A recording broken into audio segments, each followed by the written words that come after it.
Hukmdor Nikola Makiavelli 14-bob. Hukmdor harbiy ishda qanday yo'l tutmog'i lozim? Shunday qilib, hukmdor urush, harbiy tartib-qoida va harbiy san'atda boshqa hech qanday maqsad, tashvish yoki boshqa bir ish bilan mashg'ul bo'lmasligi kerak. Chunki urush hukmdor boshqaga ishonib topshira olmaydigan yagona majburiyatdir. Harbiy san'at shu qadar kuchga egaki, u nafaqat hukmdor bo'lib tug'ilgan odamga hokimiyatni qo'lda tutib turishga, balki oddiy odamning ham taxtga o'tirganida imkon beradi. Va aksincha, hukmdorlar harbiy mashqlardan ko'ra ko'proq ash-ishrat, maishat haqida bosh qotirsa, o'zi o'tirgan taxtni ham qo'ldan boy beradi. Harbiy san'atga beparvo bo'lish taxtni boy berishning asosiy sababi bo'lsa, bu san'atni egallash hokimiyatni qo'lda yuritishning asosiy omilidir. Francesco Sforza harbiy mahorat tufayli oddiy odam bo'la turib, Milan gersigi darajasiga ko'tarildi. Uning farzandlari esa urushning qiyinchiliklaridan bo'yin tovlagan oqibatida gersoglikdan mahrum bo'lib, oddiy fuqaroga aylanishdi. Harbiy san'atni bilmaydiganlarning boshiga ko'plab kulfatlar tushadi. Ayniqsa, atrofdagilarning nafrat va tahqiriga ko'plab uchraydi. Bundan esa nihoyatda ehtiyot bo'lish kerakki, bu haqda quyidagi alohida to'xtalib o'tamiz. Zero, qurolsiz odam qurollangan odamga bas kela olmaydi. Qurollangan odam hech qachon qurolsizga o'z ixtiyori bilan bo'ysunmaydi. Qurolsiz odam esa qurollangan xizmatkorlar orasida hech qachon o'zini xotirjam seza olmaydi. Baribir bir-biridan shubhalanishadigan, unisi esa bunisidan jirkanadigan ikki odam qanday qilib murosa qila oladi? Xuddi shuningdek, harbiy san'atdan bexabar hukmdor ko'pgina falokatlarga duch keladi. Bu falokatlardan biri shuki, qo'shin uni hurmat qilmaydi, bu esa qo'shinga ishona olmaydi. Shuning uchun hukmdor harbiy mashqlarni to'xtatish xayoliga ham keltirmasa qo'ymasligi kerak. Aksincha, urush paytidan ko'ra tinchlik davrida bu mashqlarga yanada zo'r berish kerak lozim. Harbiy mashqlar avvalo amaldan qolaversa, fikr yuritishdan iborat bo'ladi.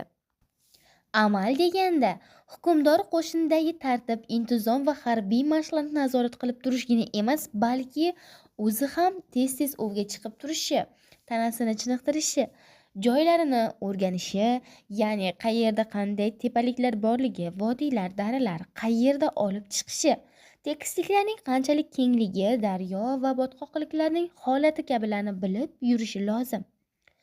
Bunday tadqiqotlar ikki tomonlama foydalidir. Avvalo, hukmdor shu yo'l bilan o'z mamlakatini yaxshiroq o'rganadi. Uni mudofaa qilish yo'llarini ham to'g'ri baholaydi. Bundan tashqari, bir joyning shart-sharoiti batafsil bilgan odam birinchi marta borgan boshqa joylarning xususiyatlarini ham oson bilib oladi. Chunki masalan, Toskanadagi adirlar, vodiylar, tekisliklar, daryo va botqoqliklar boshqa o'lkalardagidan ancha o'xshash bo'ladi. Natijada bir joyni yaxshilab o'rgangan odam boshqa bir joylarni ham darrov baholay oladi. Agar hukmdorda bunday ko'nikmalari bo'lmasa, u qo'mondonlikning dastlabki sifatidan mahrum bo'ladi.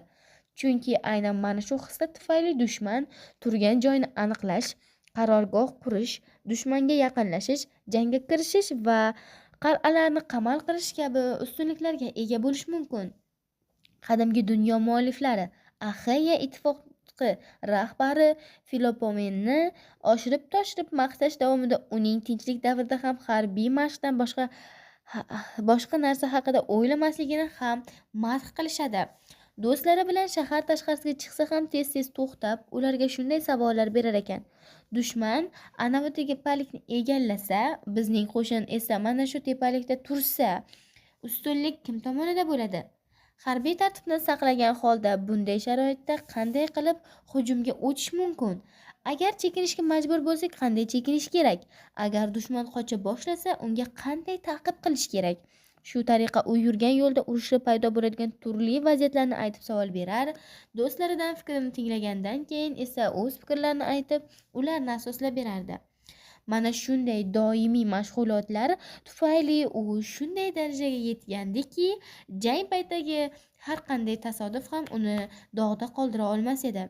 Fikrlashga keladigan bo'lsak, hukmdor tarixiy asoslarni ko'p o'qishi, shu asnoda mashhur sarkardalarning tutgan yo'llarini alohida o'rganishi, ular jangni qanday qilib olib borgani, g'alaba yoki mag'lubiyatga nimalar sabab bo'lganini tahlil qilishdi va shu yo'l bilan g'alaba qozonishi yoki mag'lubiyatning oldini olishi mumkin. Eng muhimi, qadimda o'tgan buyuk insonlarga ergashish, ular orasida birorta mashhur odamni o'ziga namuna qilib olib, uning qahramonliklari va boshqa ibratli ishlarini doimo yodda tutish kerak. Hikoya qilishlaricha, buyuk Aleksandr Axillaga, Sezar Aleksandrga, Scipion esa Kirga taqlid qilgan ekan. Ksenofont qalamiga mansub Kirning hayotini o'qib o'tirgan odam Scipionning shon-shuhrat qozonishiga aynan unga Kirga taqlid qilgani sabab bo'lgani. Scipion o'zining iffati, xushmuomalaligi, odamgarchiligi va saxovatini Ksenofontning Kir haqidagi tavsiflaridan olganini anglab yetadi. Dono hukmdor yuqorida zikr qilingan barcha tartiblarga rioya qilishi, tinchlik paytida hech qachon beg'am bo'lib qolmasligi lozim. Ana shunda uning barcha mehnatlarini og'ir paytda kelganda nihoyatda asqotadi. Taqdirning sinovlariga mardonavor dosh bera oladi.